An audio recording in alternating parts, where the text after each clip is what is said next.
नमस्कार, स्वतंत्र news nation में आपका हार्दिक स्वागत है। खबरें मऊ जनपद से।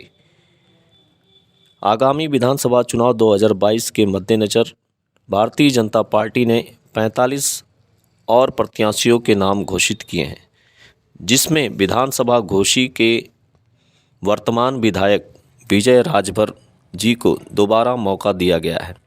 विधानसभा घोषी के विधायक विजय राजभर ने दोबारा प्रत्याशी बनाए जाने पर भारतीय जनता पार्टी का शुक्रिया अदा किया है।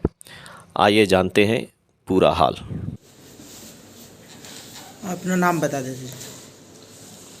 विजय राजभर, विधायक घोषी।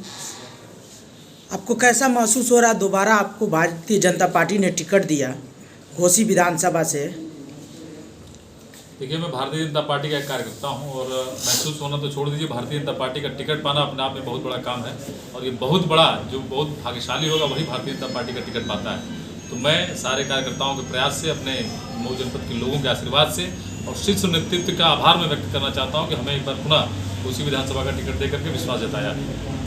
और विधायक जी, आपको पता है कि आपका टक्कर इस बार किससे है? क्योंकि पिछले सरकार में वो आपके मंत्री भी रह चुके हैं और इस बार आपका काफ़ी टक्कर देखने को मिलेगा। कैसा आपको लग रहा है? देखिए, हमें भी पता है और जनता को भी पता है कि हमारी टक्कर किससे है। जनता को ये पता है कि विजय राजभर का एक छोटा कार्यकाल 2 साल का रहा है, जिसमें 15 महीना कोविड काल में चला गया। मात्र बचा 7 महीने का जो समय, 7-8 महीने का समय, उसमें मैंने जनता के बीच में रह करके काम किया है। और दूसरा जो मेरे सामने जिसकी आप टक्कर की बात कर रहे हैं, वो कहीं भारतीय जनता पार्टी के टक्कर में नहीं है और न कहीं हमारे टक्कर में है।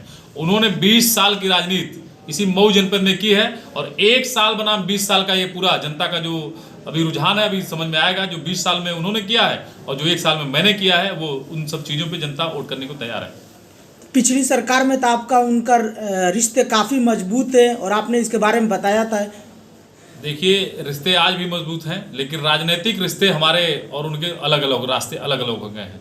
रही बात संबंधों की, एक दूसरे का जो संबंध है, हम सभी जो हमारी पार्टी है वो बताती है कि पूरा संपूर्ण भारत हमारा परिवार है और हम सभी एक परिवार के सारे लोग, एक परिवार के हम सभी सदस्य हैं। उस नाते देखेंगे तो वो सब लोग हमारे भाई हैं, लेकिन राजनीतिक परिदृश्य से देखेंगे जिस प्रकार का भारतीय जनता पार्टी के साथ उन्होंने धोखा किया है, जनता इस बार उनको समझाएगी। अगर उनका और आपका सामना हो जाए तो क्या उनका आशीर्वाद लेना पसंद करेंगे आप? भाई, मैं तो सबका आशीर्वाद दूंगा, दोस्त दुश्मन सारे लोगों का। लेकिन मैं कहा हूं ना कि ये लड़ाई 1 साल बनाम 20 साल की लड़ाई है। ये लड़ाई जनता लड़ने को तैयार है।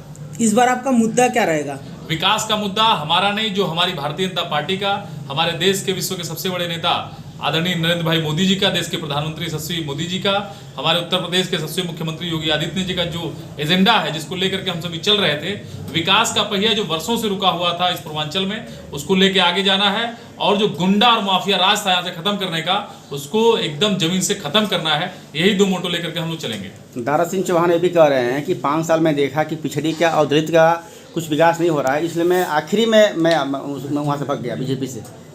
देखिए, दारा सिंह चौहान जी जब बहुजन समाज पार्टी छोड़ के आए थे, उनका वहाँ भी कहना था कि पिछड़ों और दलितों का शोषण हो रहा है। जब समाजवादी से भी वो बसपा में गए थे तो वहाँ